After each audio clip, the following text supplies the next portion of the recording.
sinasabihan na hindi pwede yan kasi totoo yung pagbabago natin. Malinis, maayos, tapat na pamamahala ang gusto natin. Isa-isa na po sila nagsianisan. Kilala niyo naman po kung sino-sino sila. 2022, kahit pa paano medyo nasana na ang mga kasama natin. Pero medyo nagdududa pa rin yung iba. Sabi, nanalo ka na ng unang term.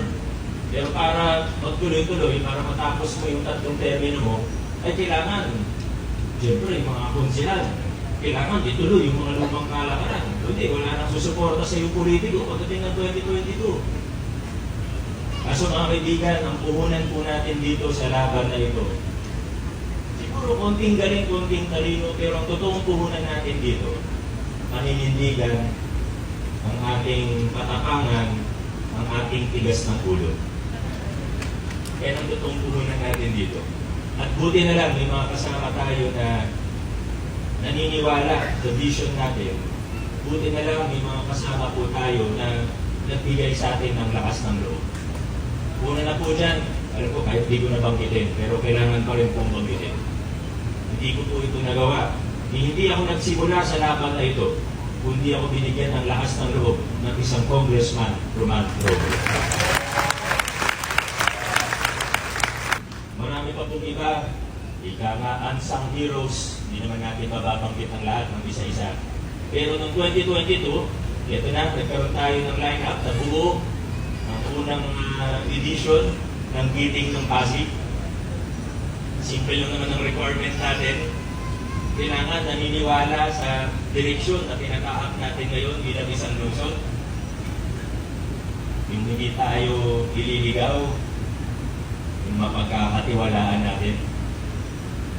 Swerte po ako dahil nakahanap ako ng mga kakampen. Ang hirap maghanap, kung totoo lang. Hindi ng supporter, pero yung mga kakampi na tatayo kasama mo sa konseho, lalo na para vice mayor. Mula 2022, kung noong 2019 to 2022, malalaking pagbabago, pinakamalalaking form ng korupsyon na tanggal natin. Pero mula 2022, napakita natin na posible rin ito hanggang sa sanggunian ang lungsod. Vice Mayor Dodot Jaworski, maraming salamat. Ganon din sa ating mga konsilan.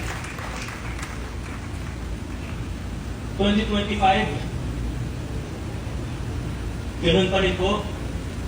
Dumami na ang naniniwala, dumami ang sumusuporta, pero may iba na kinakabahan pa rin.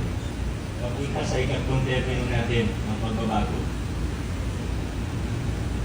Nung malapit ng filing, nung nakikita na gumastos yung iba, may mga tumawag sa amin na kahit mula sa ibang LGU na nag-aalala para sa atin.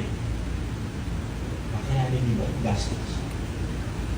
Hanggang daw gumastos ng 2 billion, totoo ba yun? Hanggang daw gumastos ng 4 billion, totoo ba yun? At unti-unti kanila natin na parang totoo nga. Hanggang gumastos ng napakalaki. Hanggang manira, hanggang magpakalat ng fake news, disinformation, hanggang magbayad ng media, hanggang gawin ang kahit ano, makibalik lang tayo sa lumang kalakaran.